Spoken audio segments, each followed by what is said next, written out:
Olá, boa tarde a todos. Boa tarde, boa noite, Portugal, Brasil. Eu sou o Jorge De Luca, um dos co-hosts do Heart of Agile, uma das comunidades espalhadas pelo mundo e criadas pelo Alistair Cockburn, que também é um dos criadores do Manifesto Ágil. Ele criou essa comunidade com o propósito de influenciar todos a voltarem à origem, que é, na verdade, a agilidade. Nós estamos com presença no LinkedIn, onde poderão nos acompanhar e saber dos nossos próximos eventos. No YouTube, onde vocês poderão ver as nossas apresentações anteriores. E também no nosso grupo do WhatsApp, que será disponibilizado o link em breve aí no chat, para quem quiser participar, terá aí o link. Nos procure, então, Heart of Agile Portugal nas redes sociais. Agradecemos aí a todos a presença, agradecemos também o Felipe Oliveira, meu amigo, pela sua disponibilidade, pela sua apresentação. No meio dessa apresentação, nós iremos disponibilizar também um link para o feedback dessa apresentação. Caso tenham perguntas, deixem no chat, que no final serão respondidas pelo Felipe. E eu passo aí a palavra à minha amiga Solange para apresentar aí o nosso convidado. Muito obrigado a todos e aproveitem essa apresentação. Boa tarde a todos. Vamos falar um pouquinho aqui do Felipe Oliveira. Ele é fundador e consultor na Mindset Ágil, consultoria e treinamentos, SME da Exim, Solution Partner da Kanbanize e curador da jornada colaborativa. Atende os mais diversos tipos de empresas e profissionais com um simples propósito: extrair dessas pessoas e empresas o melhor que elas podem ser. Já atendeu clientes como a Ambev Tech, DB1, Contabilize e outros, além de ser coautor de livros como Jornada Lean Digital, Jornada Ágil de Liderança e Jornada Business Agility. Bom, Felipe, a palavra é sua. Obrigada por aceitar nosso convite. É uma honra tê-lo conosco hoje aqui. A honra é minha, né? Estou aqui falando de Brasil, apresentando para outras terras. Eu acho que é uma oportunidade gigante. Eu brinquei aqui com o Jorge mais cedo que a gente só se dá conta de algumas coisas quando está na hora, né? Falei, caramba, eu estou apresentando por Heart of Agile, que é um negócio já diferente de Portugal. Pera aí. Vamos botar a cabeça no lugar. A honra que é nossa, você está aqui presente, Felipe. Então, acho que é muito legal poder compartilhar conteúdo e falar daquilo que eu mais tenho falado ultimamente aí, que é falar sobre gestão de fluxo. Tá? E falar para vocês, pessoal, gestão de fluxo não é um tema que eu gosto de falar simplesmente porque é legal, porque é divertido, senão a gente ficava falando sobre o Senhor dos Anéis aqui até amanhecer nos dois países. 3, na verdade, né? A gente tinha alguém de Londres e eu acho que tinha alguém da Angola, não lembro agora. Raul está aqui de Angola hoje. Show. Na verdade, são 3 continentes, Felipe. Show de bola. Uau! Deixa eu botar minha cabeça no lugar de novo. Legal. Mas eu quero falar de gestão de fluxo também, tá, pessoal? Porque é um tema que, no final das contas, afeta todo mundo. É um problema que, para mim, é um dos problemas críticos dentro da organização, porque afeta diversas coisas, não só o resultado de negócio, mas sim as pessoas também. Tá bom? Então, vou compartilhar minha tela aqui. Vamos ver aqui se está tudo certo. Estão vendo minha tela aí já? Sim, perfeito, Felipe. Sim. Então, tá bom. Pessoal, se alguma coisa acontecer com o áudio e for comigo, me avisem aqui se estiver ouvindo mal. Se estiver ouvindo bem, vamos seguindo aqui. Se por um acaso o problema for com a internet de vocês, eu não posso ajudar, me perdoa. Se for com a minha, eu também não posso ajudar, me perdoa, porque aí é a operadora que tem que se virar e fazer o negócio funcionar. Mas vamos lá, galerinha. Hoje eu tô aqui para falar para vocês sobre um tema muito legal, que são os desafios da gestão de fluxo. Tá? A Solange já me apresentou amplamente, com os nomes muito chiques, né?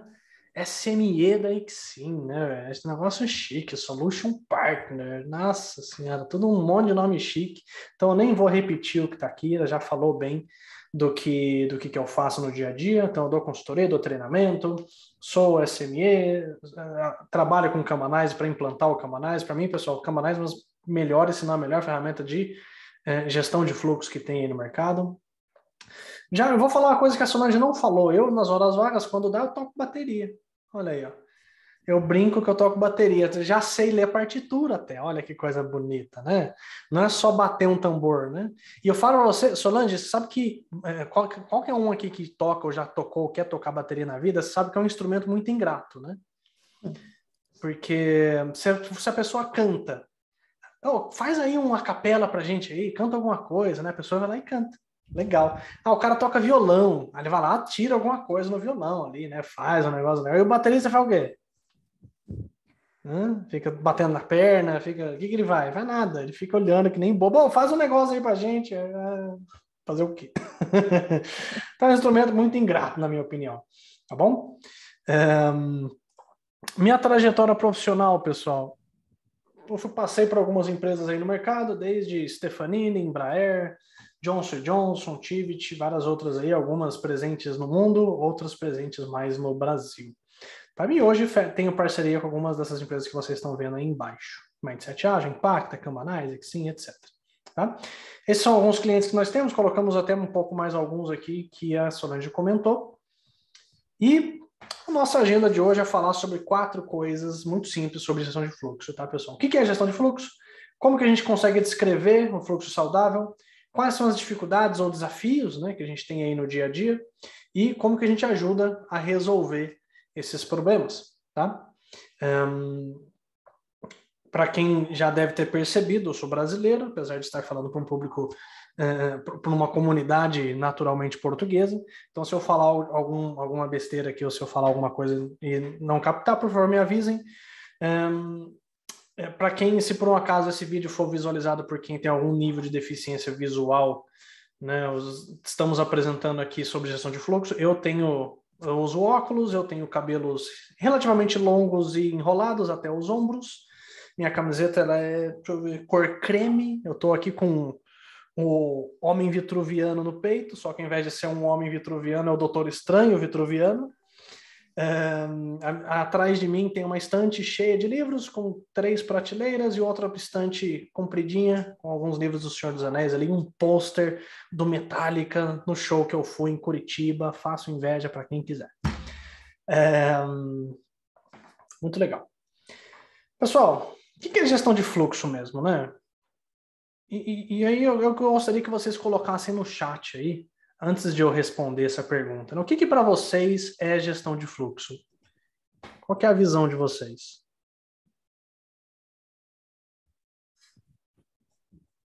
Sem medo de ser feliz, sem medo de errar. Aqui não é para medir certo e errado, não.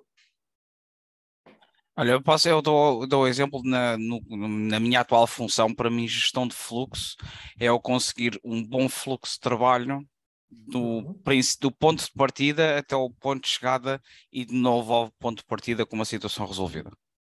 Legal. E como que você mede isso?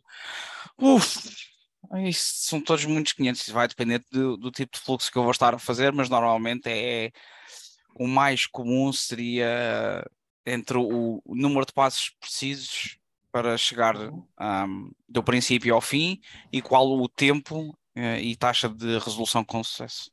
Legal, muito legal, Manuel.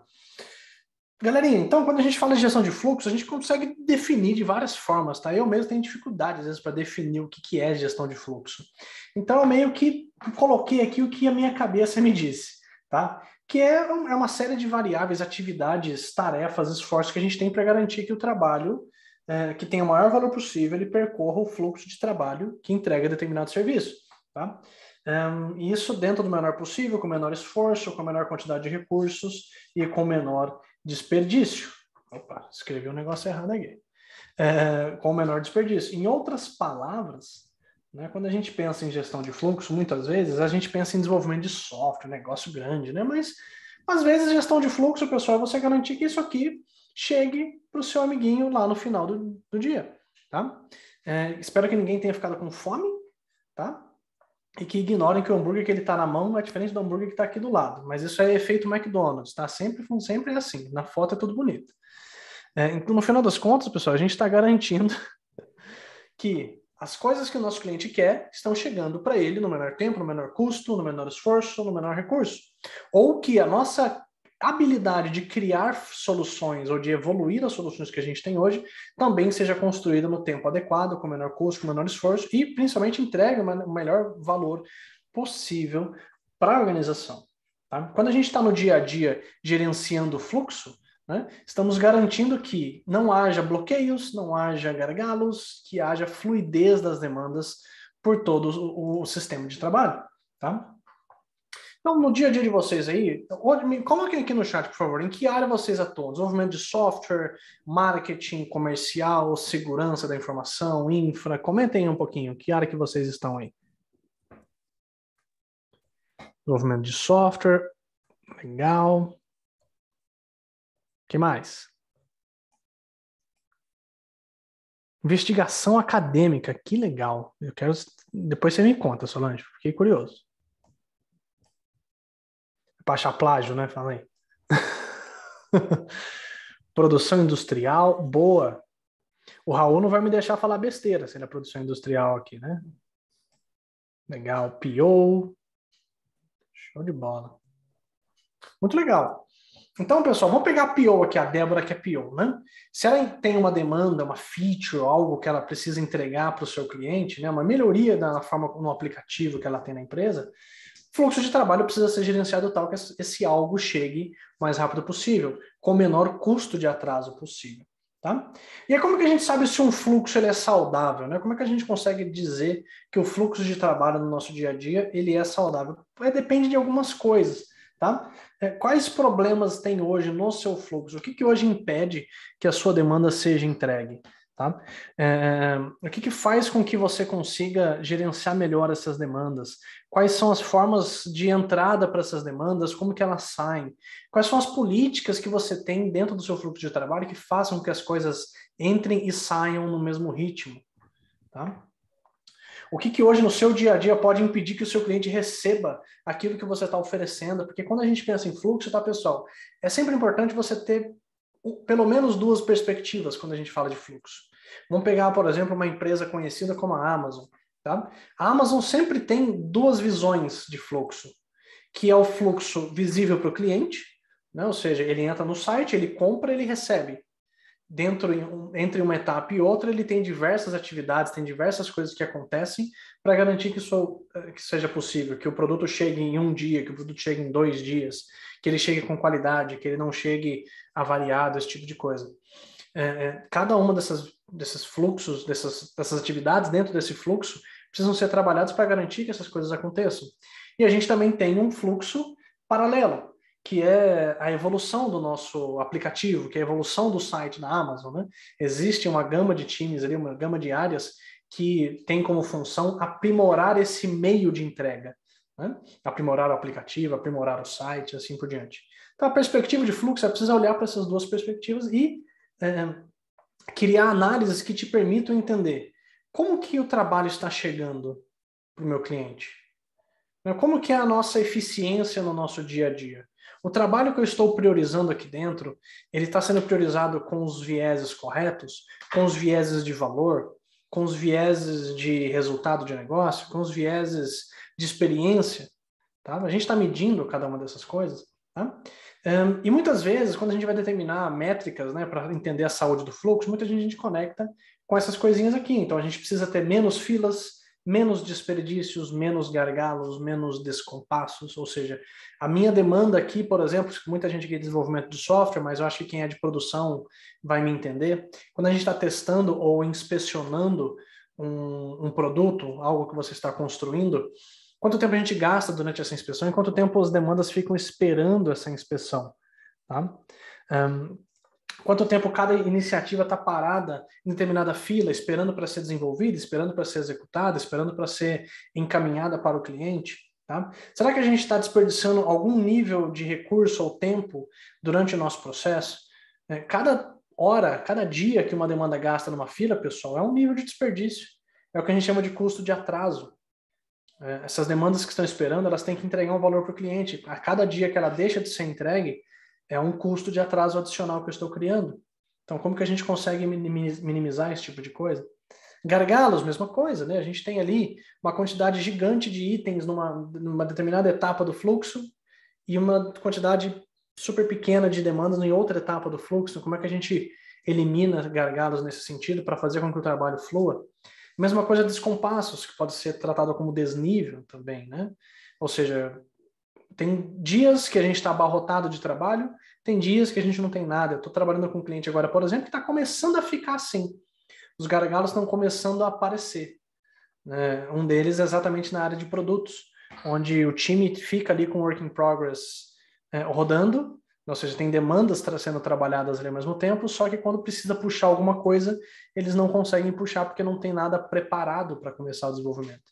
E tem momentos que existem uma infinidade de outras demandas. Tá? Esse descompasso impacta também na sua gestão de fluxo, essa falta de ritmo. Tá? E no final, pessoal, por que a gente busca falar de gestão de fluxo, né? Para que a gente tenha um pouquinho mais desses caras aqui, para que a gente tenha mais leveza na gestão, para que a gente consiga ter mais qualidade no que a gente está entregando, para que haja fluxo de fato de entregas, para que a gente tenha mais resultados. Tá? Gerenciar fluxo implica a gente diminuir o que está à esquerda e aumentar o que está à direita. Ok? Tá, Felipe, mas gestão de fluxo e falar que um fluxo é saudável depende do contexto, não depende? Sim, pode depender do contexto. Pode ser que no dia a dia do Manuel, a eficiência de fluxo seja algo crítico, porque os itens gastam muito tempo na fila. Pode ser que no caso da Lilian, os itens gastam muito pouco tempo em fila, mas tem muito bug, tem muito defeito durante o desenvolvimento. Isso traz impactos, isso traz uma perspectiva problemática para o nosso dia a dia. Isso quer dizer que os dois não estão buscando saúde do fluxo? Não, os dois estão buscando, mas com vieses diferentes. Então a gente precisa conseguir identificar esses problemas no dia a dia. Tá? E pessoal, no final das contas, trabalhar com gestão de fluxo também é trabalhar com pessoas. Tá? Me diga uma coisa, qual que é o impacto que vocês acham que a gestão de fluxo tem na vida das pessoas? Vou pegar alguém aqui, ó. Vamos dar uma olhadinha no chat. Me conta um pouquinho mais. Qual que é o impacto que a gente vê? É um impacto grande porque elas são afetadas de que forma quando a gente fala de gestão de fluxo? Vamos falar uma gestão de fluxo ruim, uma gestão de fluxo insalubre. Né? Como que a gente mede, como que a gente analisa essa gestão de fluxo ruim? Como que isso afeta as pessoas?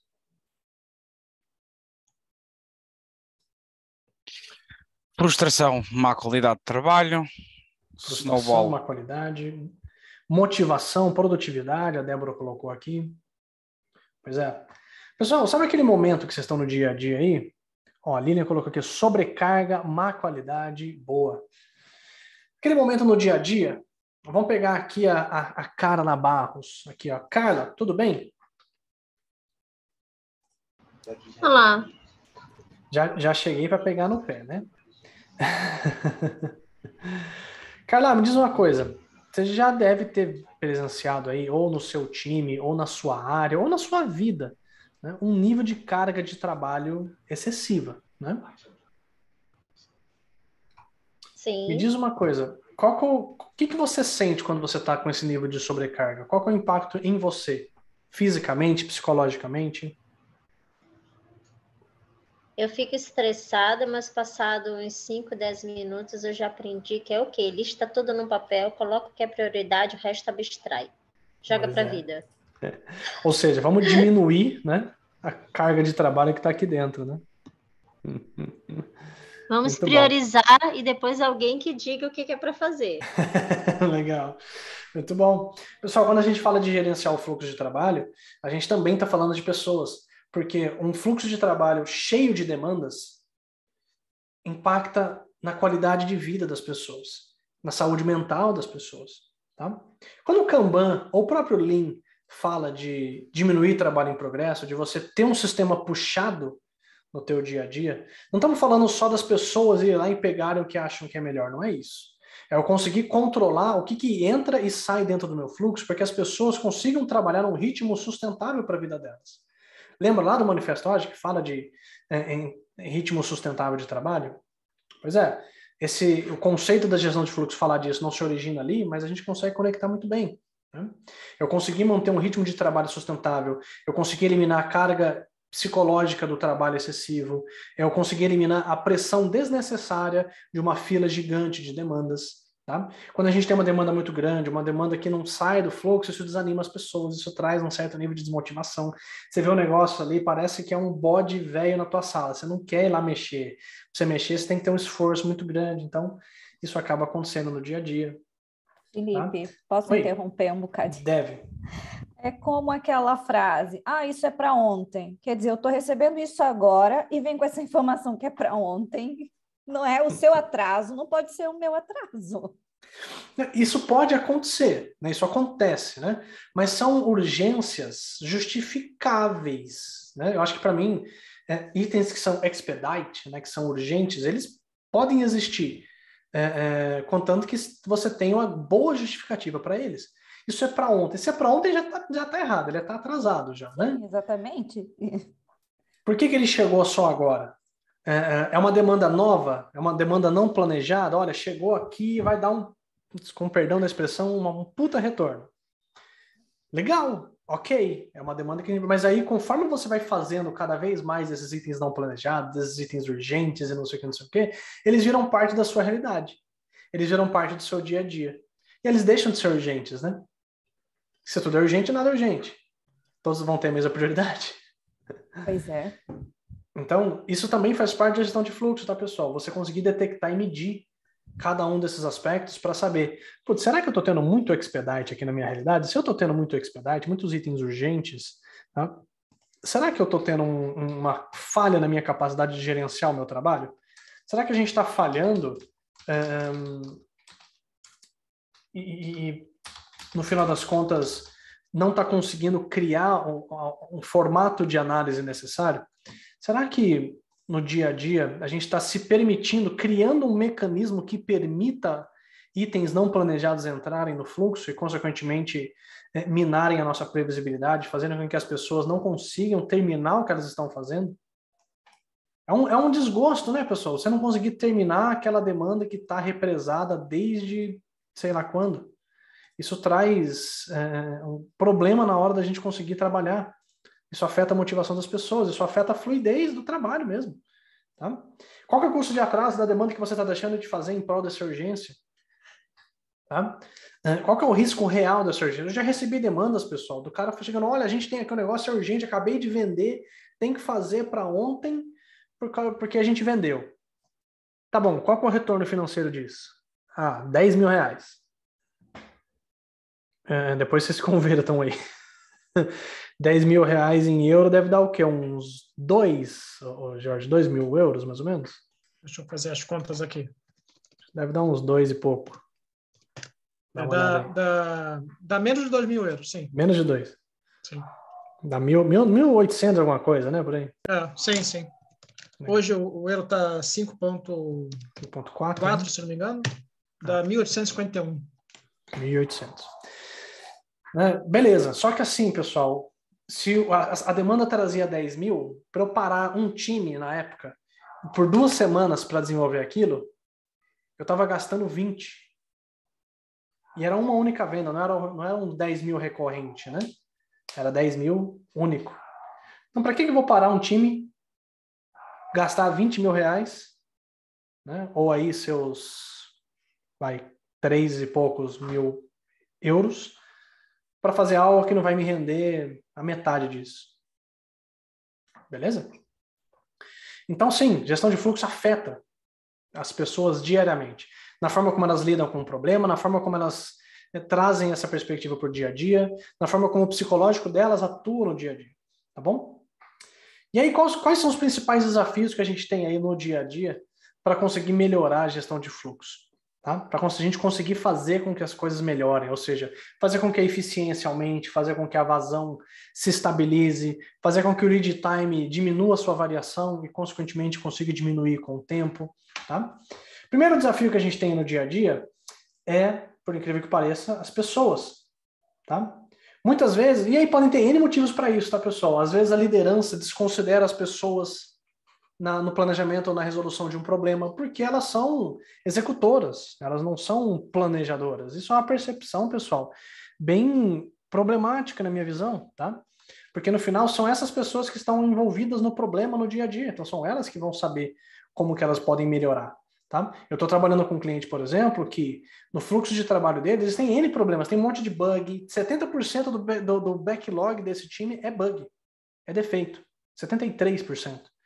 Então, ao invés de pedir para a liderança tomar decisões de como resolver isso, eu reuni os times e falei, olha, eu quero que vocês investiguem por que tem tanto bug. Eu quero que vocês entendam onde que isso se expressa. Eu quero que vocês entendam como que a gente pode resolver. Tá? No final das contas, as pessoas, tanto liderança quanto liderado, precisam ser considerados durante esse processo de gestão. Porque são essas pessoas que vão influenciar no dia a dia como que a gente pode melhorar a realidade e, principalmente, como é que a gente pode criar um mecanismo que não crie resistência nas pessoas. Tá? Eu ouvi recentemente que, no final, não existe resistência à mudança. É a abordagem usada para a mudança que desperta esse sentimento. Eu achei fenomenal. Isso mudou a forma como eu trabalho mudança no dia a dia. Tá? Outro desafio é a visão mecanicista da coisa. É pensar que a organização é feita como se fosse uma máquina e as pessoas são máquinas e por serem máquinas elas são intercambiáveis. E aí cada grana que eu vou gastar, cada momento que eu gasto precisa ter um retorno imediato, senão não faz sentido. Sendo que no final, pessoal, melhoria de processos muitas vezes são coisas a longo prazo. Quando a gente fala de Lean, por exemplo, e gestão de fluxo se origina muito no Lean, né? Acho que teve uma pergunta mais cedo falando disso no chat. Gestão de fluxo tem muita origem dentro do Lean, porque no final os pioneiros em fazer gestão de fluxo de trabalho para adquirir mais resultado e menos desperdício foi a Toyota e as empresas que aplicaram o Lean, guiados pelos princípios que a Toyota trazia para o Lean, né, de melhoria contínua e respeito às pessoas. Uma empresa não é uma máquina, né? Ele é um sistema vivo, um sistema feito de interconexões, sistemas feitos de crenças, de valores, de princípios, de cultura organizacional, e cada uma das formas como a gente trabalha esses critérios que eu mencionei, esses fatores que eu mencionei, afeta a forma como as pessoas trabalham. Tá? Se eu falo para a pessoa começar agora a entregar mais rápido, porque ela vai ganhar dinheiro por causa disso, ela vai entregar mais rápido, independente da qualidade. Tá? Claro que não quer dizer que ela não quer entregar com qualidade, longe disso. Mas muitas vezes a gente vai ver situações onde as pessoas vão trabalhar mais rápido em prol do dinheiro sem pensar na qualidade da entrega.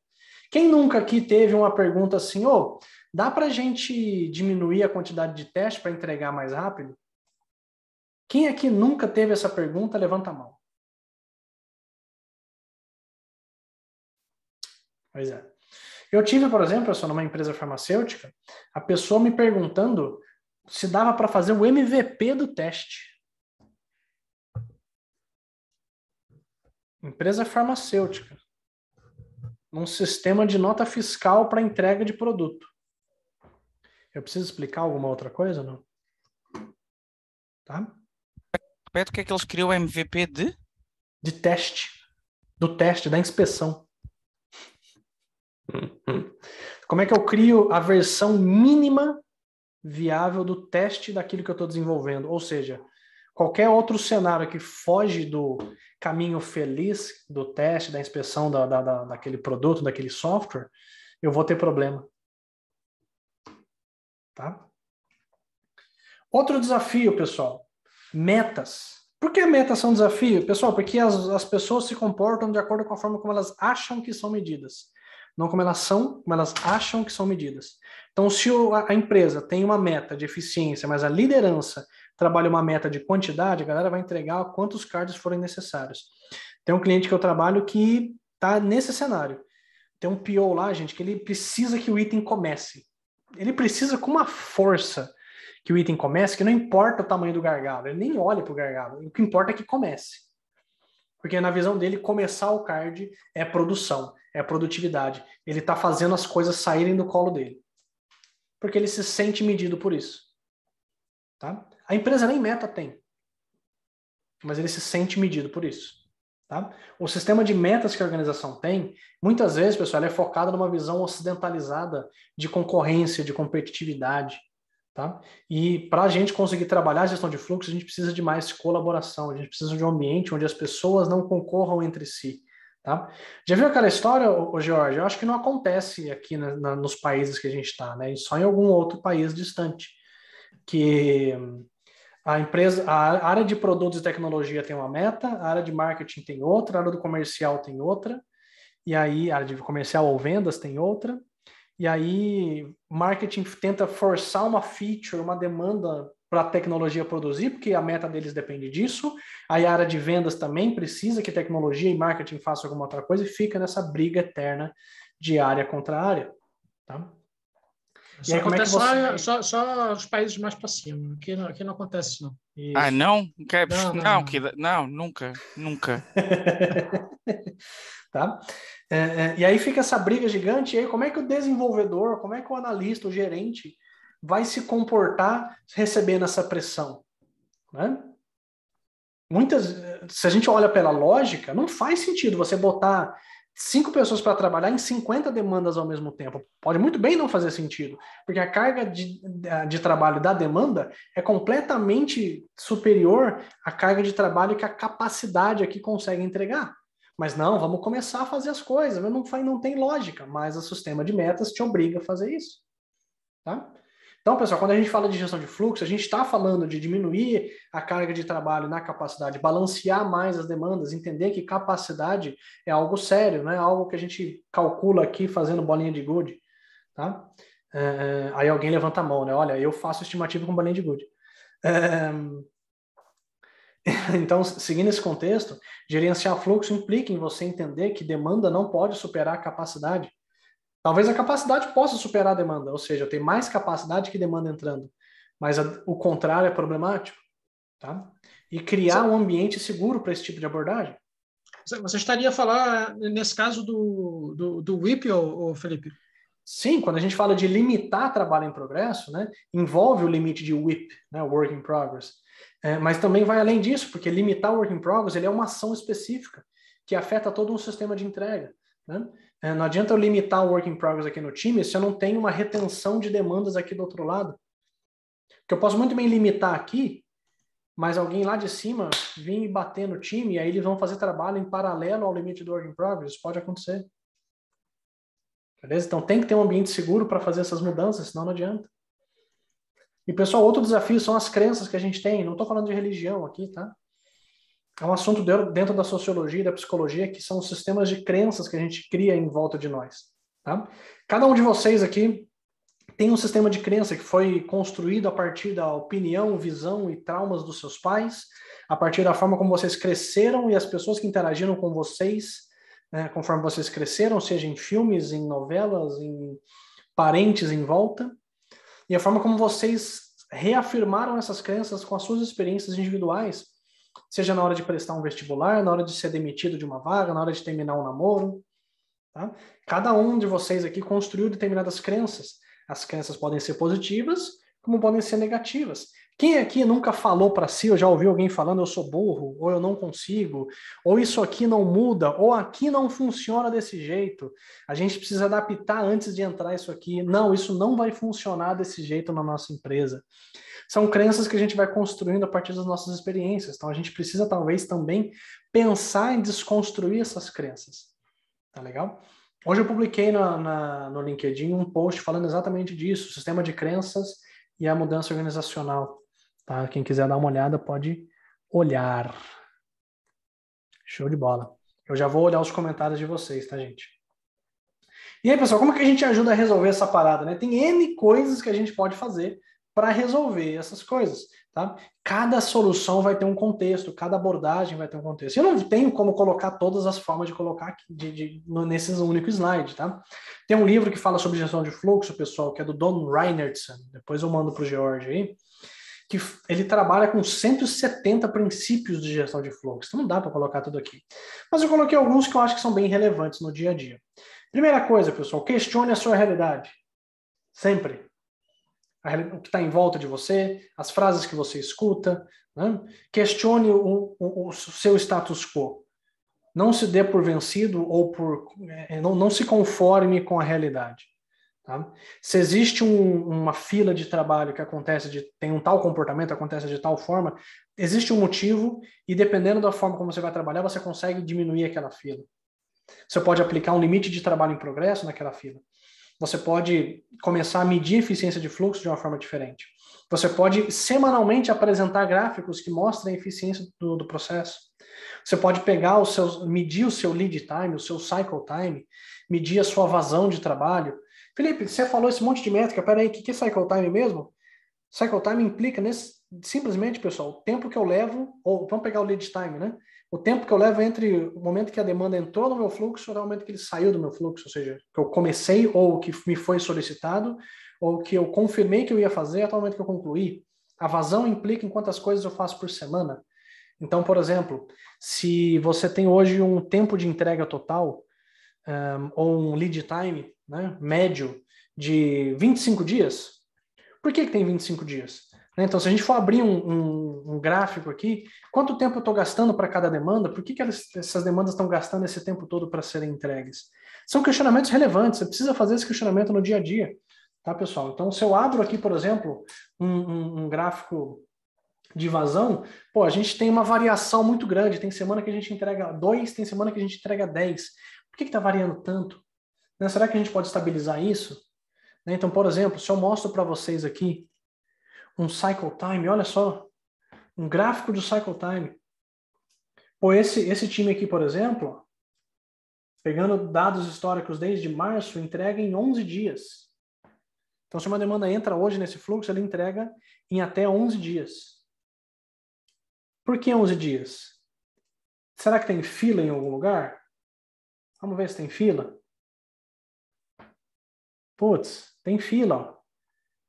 60% desse fluxo aqui é fila. Então, o que está acontecendo? Vamos olhar aqui o que está acontecendo. O backlog é sempre grande. Tá? Então, essas análises, pessoal, eu sei que foi uma visão muito sucinta, né? Mas olhar para esse tipo de gráfico, olhar para esse tipo de número semanalmente, às vezes até diariamente, é você questionar sempre a sua realidade. Pessoal, envolva as pessoas no entendimento do problema. Sempre. Sempre traga as pessoas. O time que está trabalhando naquela demanda, traga. Tá? Traga aquele time, traga aquele desenvolvedor, traga aquele PO, traga aquele designer. Porque são essas pessoas que estão envolvidas. Pode ser que nem todas as decisões sejam deles. Tá? Mas para resolver esse problema, é legal que você ensine as pessoas como que elas podem resolver isso. Porque no final, pessoal, quem vai ter que lidar com esse processo depois são essas pessoas, são os desenvolvedores, são os QA, são os gerentes. Não somos nós consultores, ou nós agilistas, ou agentes de mudança. Então eles precisam aprender as técnicas necessárias para mudar o seu ambiente também. Tá? Tenha paciência, pelo amor de Deus. Pessoal, Lean, gestão de fluxo, são filosofias de longo prazo, são coisas de longo prazo, não é um negócio que vai mudar da noite para o dia. Tem métrica, pessoal, como lead time, que só vai mudar depois de semanas, meses. Porque você tem tanta coisa terminando em tanto tempo que até estabilizar esse número você não vai gastar só uma semana. Eu estou num cliente faz 1 mês e meio, pessoal. A gente subiu a eficiência de fluxo em 6%. Era 27%, foi para 33%. Tá? É um resultado grande até, se a gente for pensar. Beleza? Então é importante que tenha paciência também. Outra coisa, pelo amor de Deus, para de começar coisas, comece a terminar. Se você tem um time de 5 pessoas, nem que você limite por a quantidade de itens no seu fluxo, por quantidade de pessoas, mas limite esse trabalho. Garanta que o trabalho saia antes de algo começar. Garanta que as pessoas estejam trabalhando juntas para conseguir entregar algo. Não é porque o desenvolvedor ele cria código que ele precisa atuar apenas nisso. Ele pode acompanhar um outro desenvolvedor, ele pode fazer um code review, ele pode acompanhar um QA para ver se está tudo certo, para que não tenha defeito. E se tiver um defeito, ele já está livre para ir lá e trabalhar naquele defeito. Ao invés de começa a trabalhar no card, manda para o QA, para o tester, para o inspetor, para quem for. Aí ele vai lá e puxa uma outra demanda, começa a trabalhar. Aí a pessoa que está lá testando acha um defeito, aí o cara tem que parar aqui de fazer o que está fazendo, ir lá e corrigir. Aí depois ele volta, aí acha outro defeito. E aí isso fica um negócio gigante, pessoal. Tá? Então, comece a terminar o trabalho antes de começar novas coisas. Belezinha? Outra coisa, pessoal, amplie a visão, tá? Fluxo não é só time. A entrega que você faz para o seu cliente não começa nem termina no time, tá? Porque quando você coloca em produção, né, você libera, faz o deploy e tudo mais, você pode muito bem ter uma comunicação com o cliente depois, para mandar um comunicado, para mandar uma arte, para mandar um e-mail, tá? Pode ser que você tenha que treinar o atendimento depois que você faz o deploy. Pode ser que você tenha que fazer um comunicado para alguma outra área. Tá? E antes do time, pessoal, nossa, tem muita coisa que acontece antes do time, tem uma visão analítica, você tem que entender quais problemas, tem todo um processo de discovery. E a gente vai entrar numa outra seara aqui. Beleza?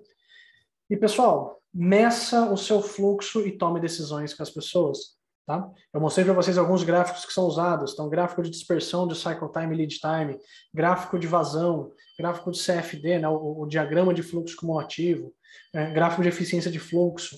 Usem essas informações no dia a dia para conseguir entender onde que as coisas podem ser melhoradas.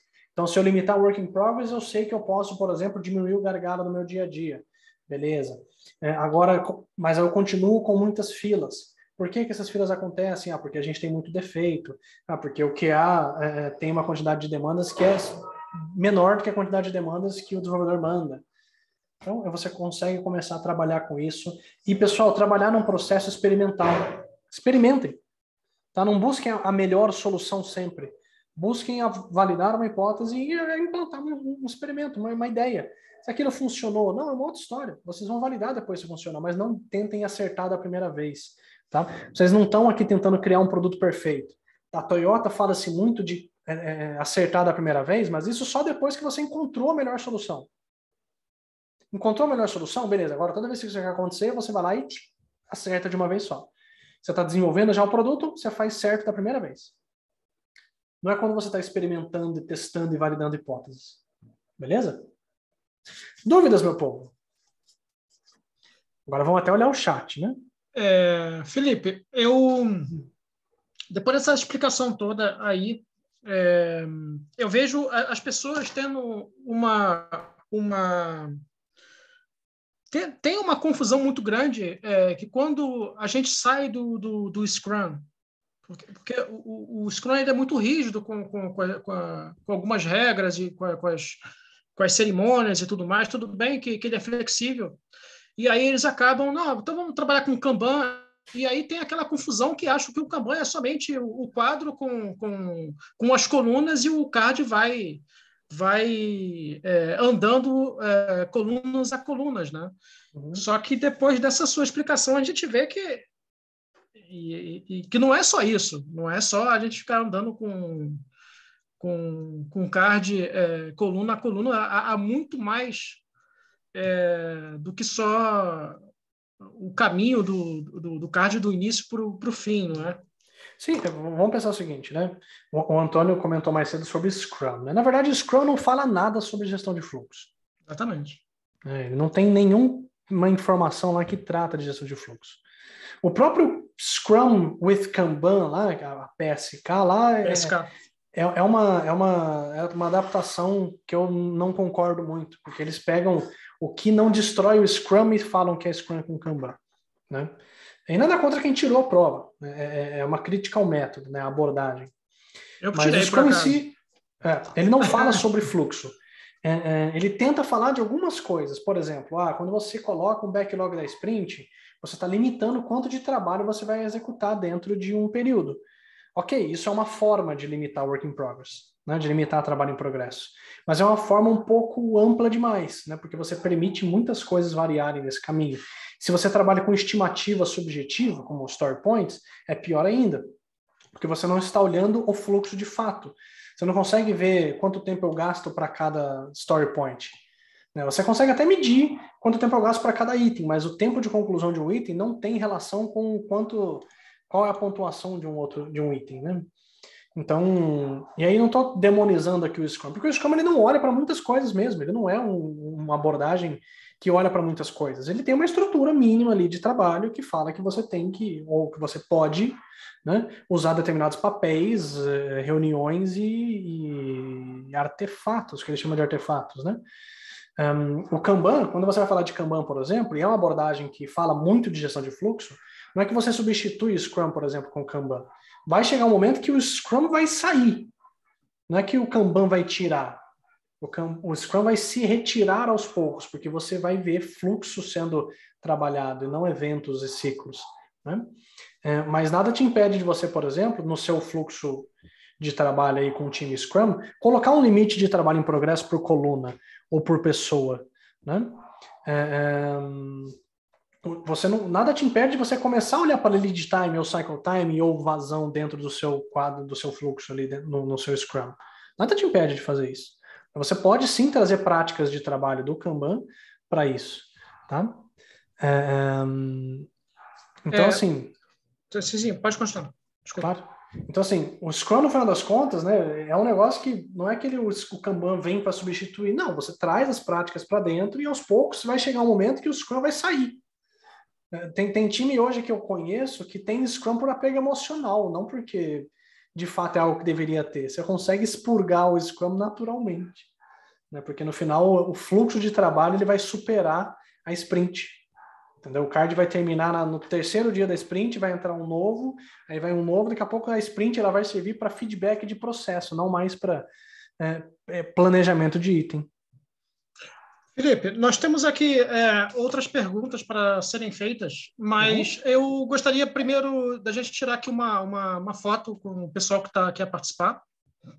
Belezinha, eu vou tirar meu compartilhamento já. Pessoal, caso ninguém tenha mandado pergunta, eu vi que tem mais perguntas, mas até tirar a fotinha, né? Para manter o slide aqui, pessoal, obrigado pela presença até o momento, pela disponibilidade, por estar aqui, me ouvindo falar esse monte de besteira. Se vocês tiverem alguma dúvida, quiser me chamar para contactar, seja para consultoria, para dúvida, para sugestão de livro, muita gente me pede, como é que eu leio para falar de gestão de fluxo? Pode escanear aqui o QR Code, me mandar uma mensagem, vai chegar ou no meu e-mail ou no meu WhatsApp. Tá? Aqui também estão os meus canais no YouTube, tá? Os canais da Mindset Ágil em YouTube e LinkedIn e Instagram, então façam um contato que preferirem aí para tirar dúvidas e conseguir trabalhar melhor no dia a dia. Pronto. Vamos tirar aqui uma foto com o pessoal. Somos 21. Quem puder aí abrir a câmera, tirar aí uma foto e logo após a foto a gente começa aí a responder as questões. Quem puder aí abrir, por favor, não deixar aí passar esse evento. Então, vou tirar aqui uma foto. Atenção.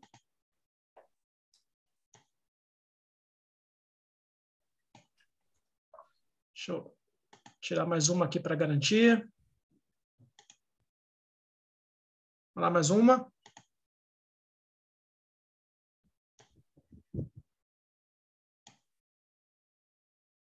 Como eu falei no início, essa apresentação vai ser disponibilizada depois no nosso canal. A apresentação também, o PDF que o Felipe apresentou também será disponibilizado no nosso grupo no LinkedIn.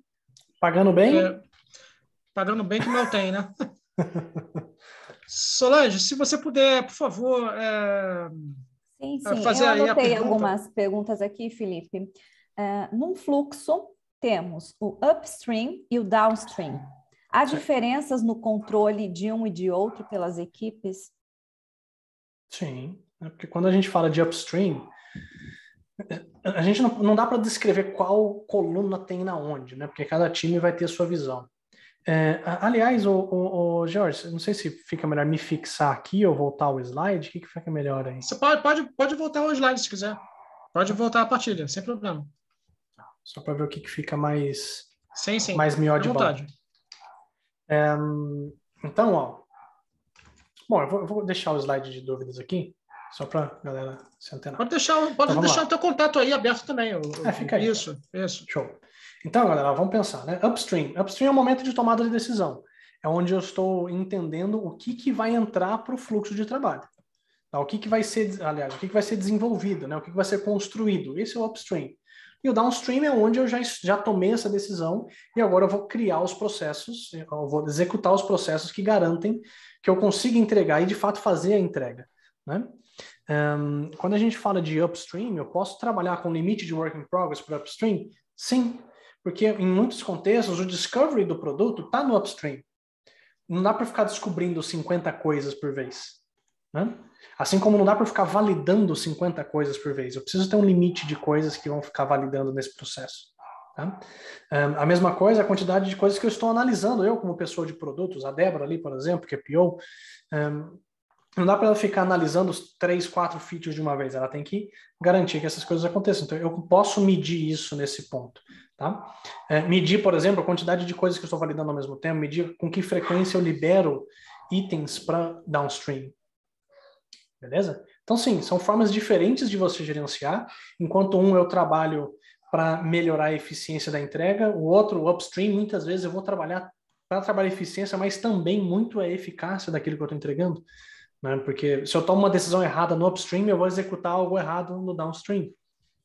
Beleza? Então, são processos diferentes. O custo de atraso, ele começa a sofrer seu primeiro impacto no upstream, porque é nele onde eu vou entender se aquilo que eu estou querendo desenvolver faz sentido ou não. Tá bom? Ok. Outra pergunta. Eu posso usar a gestão de fluxo para qualquer tipo de equipe ou negócio? A priori, sim, porque no final, todo time, seja tecnologia ou não tecnologia, RH, financeiro, tem um fluxo de trabalho. Esse fluxo de trabalho tem um início, tem um fim.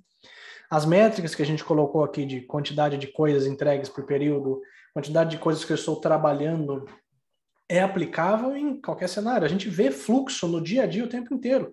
Se vocês aqui pegam trânsito, vão no mercado, pegam um avião, vocês veem fluxo ali.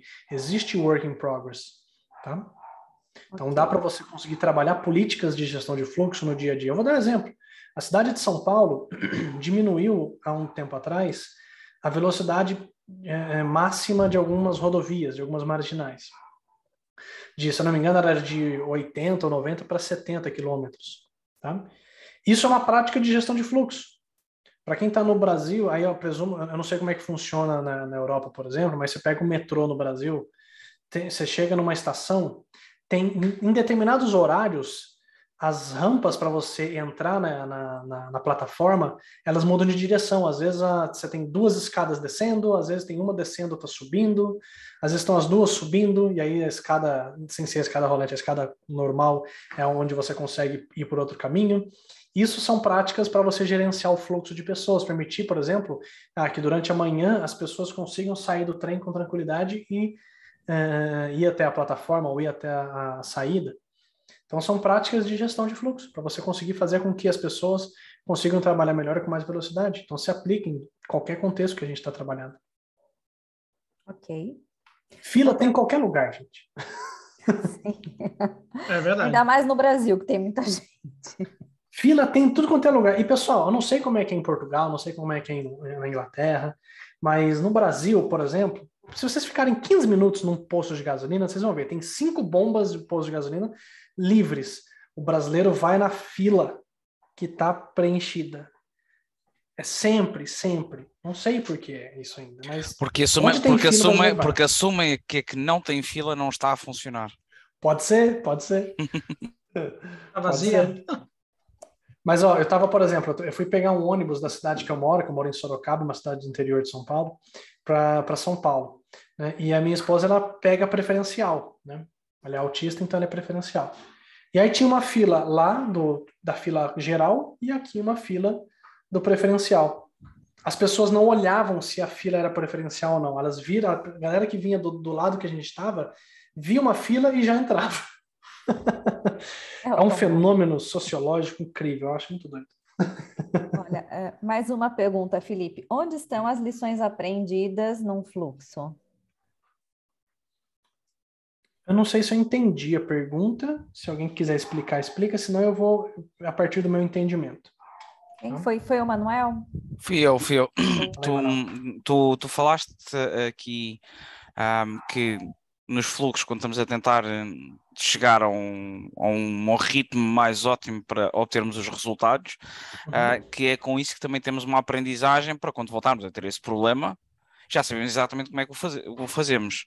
Certo. Por isso, neste aspecto, por isso é que eu estava a perguntar onde é que está esta lições aprendidas, que muitas vezes é algo que é feito à parte e aqui parece que é feito mais no momento. As is, as it comes. Vou te dar um exemplo, tá? Tem um cliente que a gente está trabalhando, eles cuidam de sistemas, softwares para farmácia, né? O caixa lá, o PDV, o ponto de venda da farmácia, tem o softwarezinho lá do caixa, né? Do atendente. E eles têm quase 5 mil clientes, tá? Um negócio grande. E aí, eu cheguei, tentei entender qual era a realidade desse time, das pessoas que estavam ali. Eles me falaram que eles tinham processos desorganizados. E uma das coisas que eles não tinham era documentação. Tá? Muito pouca documentação. E aí falaram, bom, a gente precisa então criar documentação? Qual é o impacto de criar documentação? A gente foi trazendo esses questionamentos para eles, né? Há um ponto, Manuel, que a gente se deparou com o seguinte, foi, pessoal, para fazer melhores processos, hoje, para vocês, no caso de vocês precisam de mais documentação sobre regras de negócio, né, como que o sistema funciona, tudo mais. Mas para ter isso, precisa ter tempo para começar o trabalho. Hoje vocês têm tempo? Não. Tudo bem? Então, como que eu perguntando para as pessoas, como que a gente arranja tempo? Bom, a gente tem um monte de demanda para fazer, tem que diminuir essa quantidade. Legal. Então, quanto? Diminui em quanto? Qual que é o limite de itens dentro do fluxo de trabalho para permitir que vocês tenham documentação? Falou, Felipe, eu acho que a gente tem que ter 13 itens dentro do fluxo. Porque são 15 pessoas, cada documentação vai levar pelo menos 2 pessoas para fazer. Então, 15, 13 mais 2, 13. Falei, tá bom, vamos testar? E testaram. Isso funcionou, isso trouxe simplicidade para o trabalho, isso permitiu que eles conseguissem entender mais a realidade deles. Essa política de limitar o trabalho em progresso, Manuel, ela tem que ser documentada depois. Né? Mas documentada não no nível de algo fixo, né? Algo definitivo. É uma política nossa de trabalho, nossa como time, que vamos limitar trabalho em progresso e hoje o limite é 13.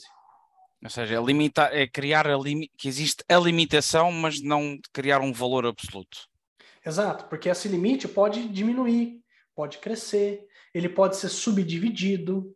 Né? Então, uma coisa que eles criaram, por exemplo, é, olha, no limite de 13, tem que ter pelo menos um item de documentação.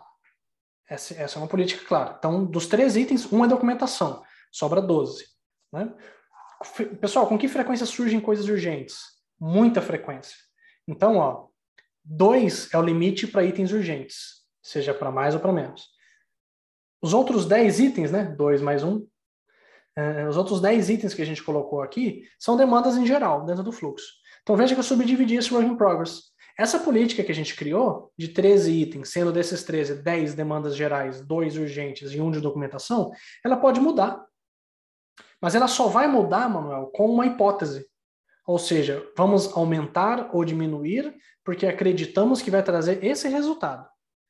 E isso se documenta com o tempo. Então, as pessoas aprendem esse processo científico de aprender como resolver o problema, as ferramentas que estão em volta disso, e como que eles podem trabalhar juntos para identificar esses pontos de melhoria e essas potenciais, e essas hipóteses, experimentos para fazer. Esse aprendizado, ele é dividido entre as pessoas e depois documentado quando ele foi entendido que faz sentido ser documentado.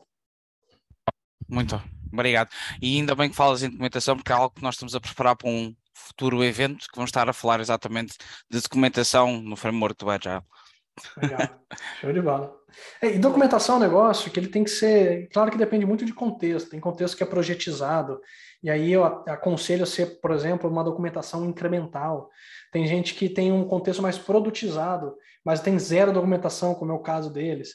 Então você tem que começar de algum lugar. Então o ideal às vezes é você mapear tudo que você tem a nível de aplicação e módulo e ir documentando os processos mais críticos, por exemplo, ou os que mais aparecem. Né? Então tem vários mecanismos que dá para usar. E eles foram decidindo, né? Eu fui dando guia, gente, olha, eu acho que para a gente poder começar a documentação, vamos começar pelos mais críticos. Quais são os mais críticos? E eles foram e mudaram essa política, tá, Manuel? Eles mudaram isso. Ao invés de ser pelos mais críticos, mudou para ser os que mais aparecem como demanda. Entendeu? Então veja que a política mudou também, mas para trazer melhor resultado. Ok, Felipe, é isso. É isso. Perguntas?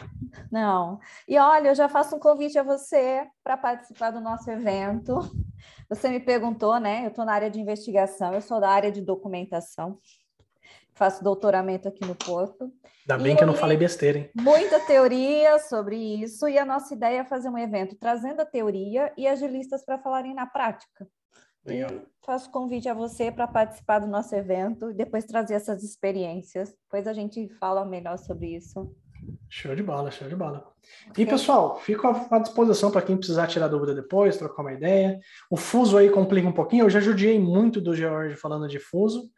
O George já foi em alguns cursos meus, sabe, Solange? E aí os meus cursos verdade. é sempre 7 da noite, só que é 7 da noite Brasil.